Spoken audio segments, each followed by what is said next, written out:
And just as that shift was taking root, as Mamdani was finding his footing by grounding himself in the voices of the people who had been ignored for so long, the backlash intensified in ways that even he had not fully anticipated, because power rarely surrenders without striking back, and strike back it did. Anonymous leaks appeared in tabloids hinting at financial improprieties that were later proven baseless, but not before they spread like wildfire across social media.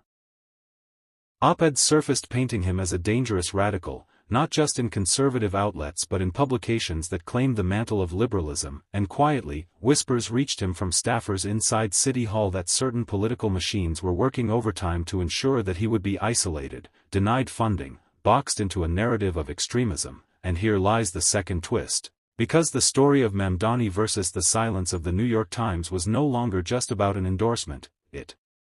was about the machinery of erasure itself, how powerful networks, once threatened, begin to close ranks, and how quickly allies who once cheered you in public step back into the shadows when the lights of scrutiny grow too bright. Yet instead of retreating, Mamdani began to build something unexpected, something that would frighten his enemies more than anything.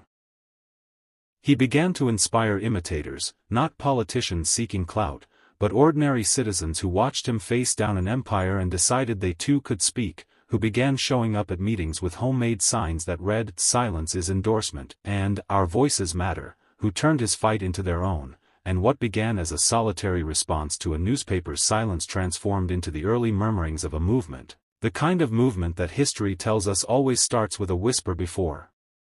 it roars. And as this whisper grew louder, cracks began to appear not only in the opposition but within the very institutions that had dismissed him, because journalists, young and disillusioned, trapped in newsrooms run by editors beholden to advertisers, began quietly sending him messages of support, slipping him information, leaking memos that revealed just how deliberately the Times had crafted its non-endorsement to appear neutral while being anything but, showing internal debates where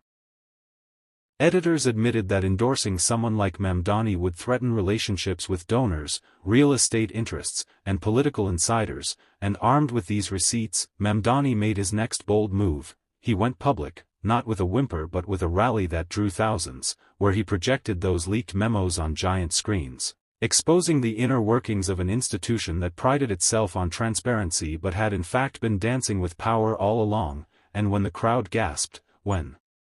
the screens lit up with evidence of corruption and cowardice, you could feel something shifting, not just in Queens but in the American psyche, and across the ATL. But stories with momentum attract predators, and it was at this moment, when the movement was gaining steam, that the third twist crashed in